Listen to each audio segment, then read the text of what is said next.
Hola a todos, mi nombre es Damián Españolo y este es el seminario número 2 del módulo de Fisiología Cardiovascular. Hoy vamos a hablar de electrocardiograma normal y sus fundamentos. Los objetivos de la clase de hoy son analizar la actividad eléctrica del corazón como un fenómeno vectorial tridimensional e interpretar el trazado electrocardiográfico en relación a los vectores principales. Estos dos puntos van a permitir entender las bases teóricas que explican la comprensión del electro y los elementos principales que lo componen. Y en la segunda parte vamos a analizar la parte más práctica, que es la lectura de un trazado, y vamos a intentar identificar el ritmo sinusal, el cálculo de la frecuencia cardíaca y la determinación del eje eléctrico promedio del corazón, e interpretarlo esto en rango a la normalidad. Una forma muy simplificada de explicar qué es un electrocardiograma es definirlo como un trazado que registra la actividad eléctrica del corazón en función del tiempo, a través de electrodos que están ubicados en la superficie corporal. Este hecho ya nos da una idea de que algo que nos permite analizar la actividad intrínseca eléctrica del corazón a través de un aparato que está por afuera del cuerpo, y implica no invadirlo, implica no acercarse directamente al corazón, lo convierte justamente en un método diagnóstico de extrema utilidad en la práctica médica diaria, en general, y en la práctica cardiológica en particular.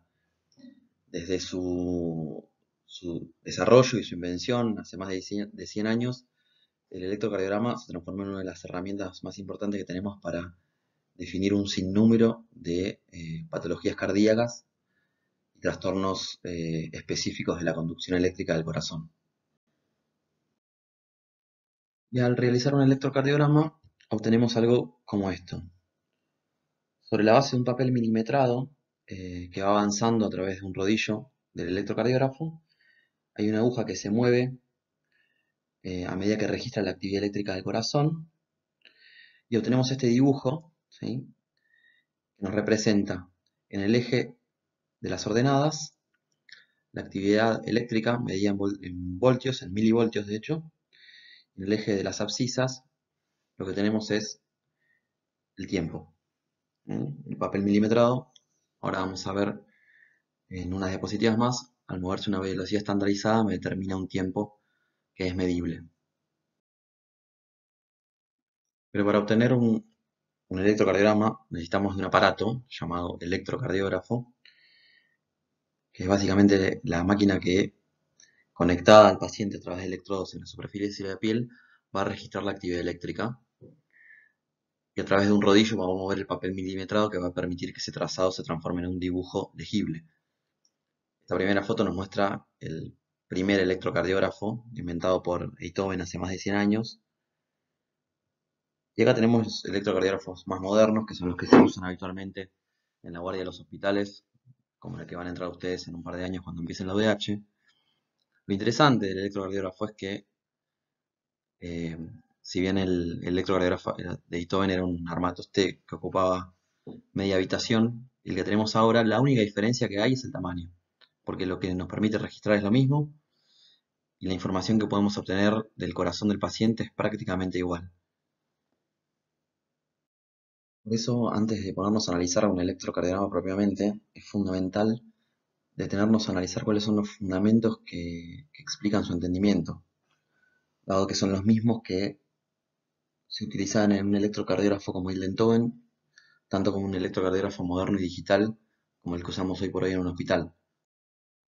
Para tener un electrocardiograma necesitamos dos elementos fundamentales. El primero, obviamente, es el corazón. El corazón, como vimos en la clase pasada, está compuesto de sus unidades funcionales, los miocardiocitos, que son células eléctricamente activas. Esto significa que pueden variar su potencial de membrana, su voltaje, en función del tiempo. Y una característica interesante que tienen las células cardíacas es que varían este voltaje de manera ordenada y secuencial a lo largo del tiempo, lo cual las hace predecibles en ese sentido y reproducibles entre diferentes personas.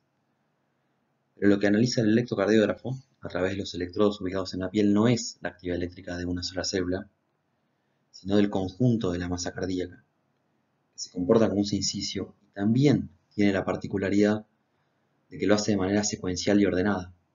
Hay una parte del corazón que se activa eléctricamente primero y una parte que se activa después, y eso hace que una gran masa de músculo se active primero y luego otra, y esto es lo que podemos medir desde lejos, desde las extremidades del cuerpo, con un electrocardiógrafo.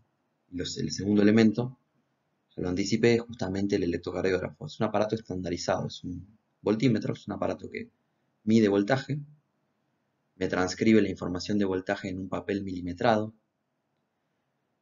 con electrodos colocados en lugares que están estandarizados en todo el mundo. Cualquier electrocardiógrafo en cualquier lugar del mundo debe tener los electrodos ubicados en el mismo lugar para que todos podamos entender la información que miramos cuando vemos un electrocardiograma.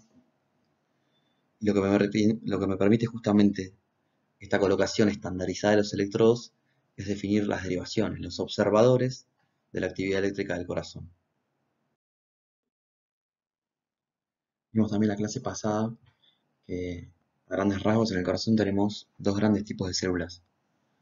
Aquellas encargadas de conducir el impulso eléctrico, también llamadas células cálcicas o fibras lentas, y aquellas encargadas de generar la contracción mecánica a través del impulso eléctrico, también llamadas células musculares ordinarias, fibras rápidas o fibras sódicas.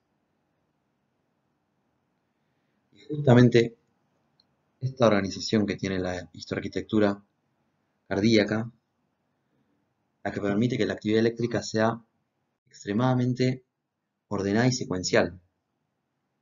¿Qué significa esto? Que el impulso eléctrico, en condiciones normales, empieza en un punto específico de la estructura cardíaca, termina en otro, y en el medio hay una serie de pasos que, como dije recién, en la mayoría de los casos normales se deberían producir en todas las personas. Esto es, en primer lugar, a partir de la generación del impulso en el nodo sinusal, la activación del músculo auricular, o sea, despolarización auricular, generando lo que conocemos como onda P,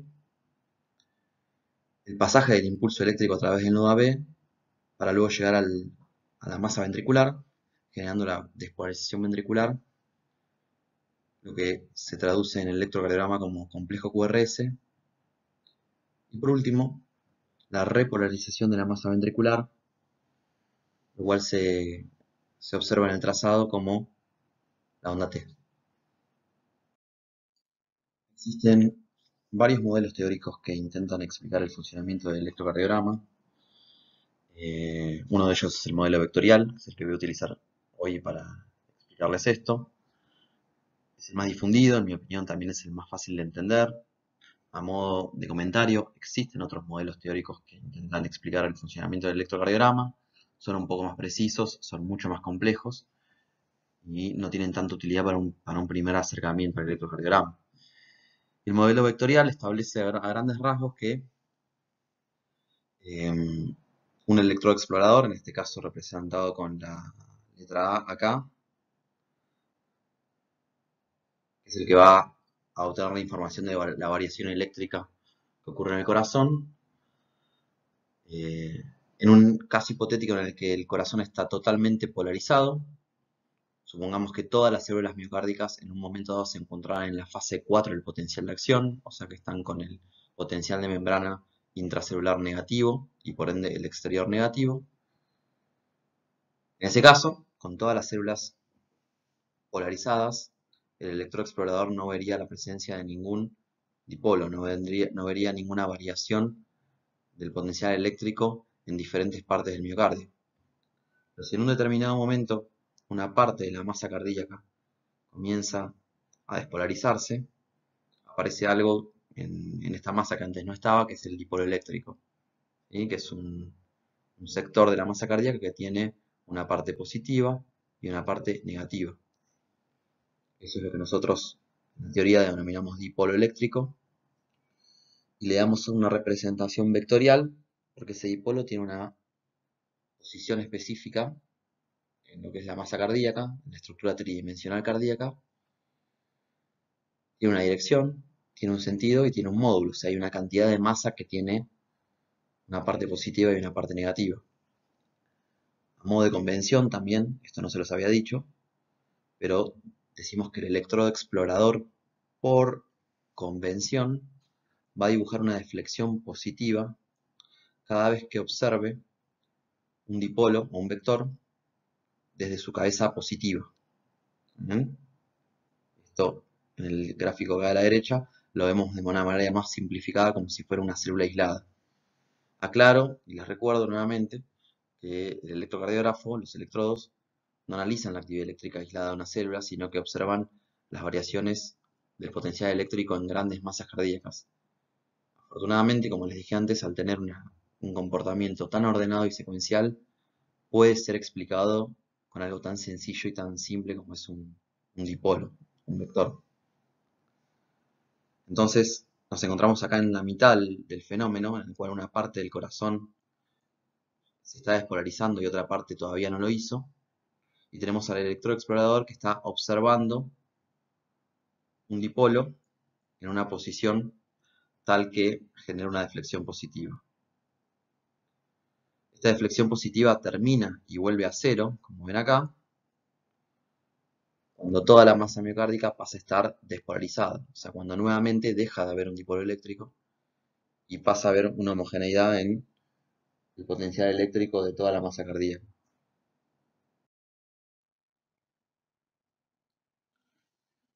Estos gráficos que les estoy mostrando son de extracciones del libro del Valle de Luna.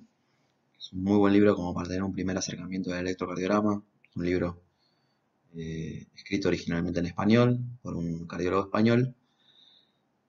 Y acá lo que nos muestra es una continuación de lo que vimos en la diapositiva anterior.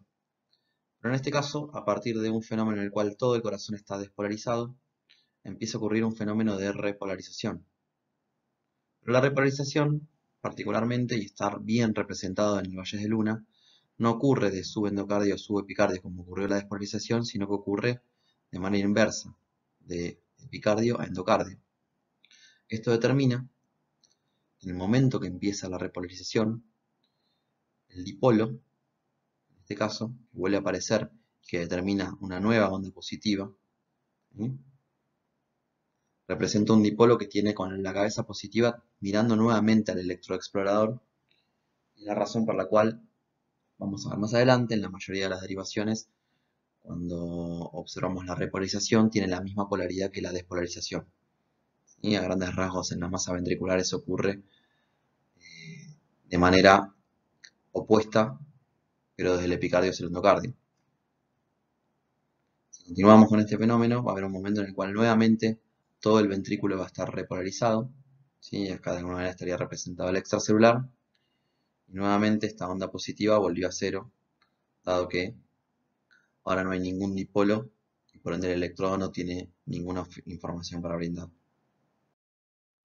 Por supuesto que el modelo vectorial tiene algunas limitaciones, pero a los fines prácticos sirve para entender esto. O sea, si lo queremos explicar de manera más realista, imaginémonos que esta figura representa una porción de la masa ventricular y que una porción de la masa ventricular está polarizada y otra se está despolarizando, y eso genera un gran dipolo, en este caso de masa cardíaca, que tiene una dirección, un sentido y un módulo específico. A medida que más masa ventricular se va despolarizando, va cambiando la posición de este vector hasta que nuevamente llegamos a un estado de total despolarización. El modelo vectorial lo que busca es tratar de encontrar el vector resultante de esto, que es lo que nos permite comprender, entre otras cosas, por ejemplo, el eje cardíaco cuando observamos el QRS.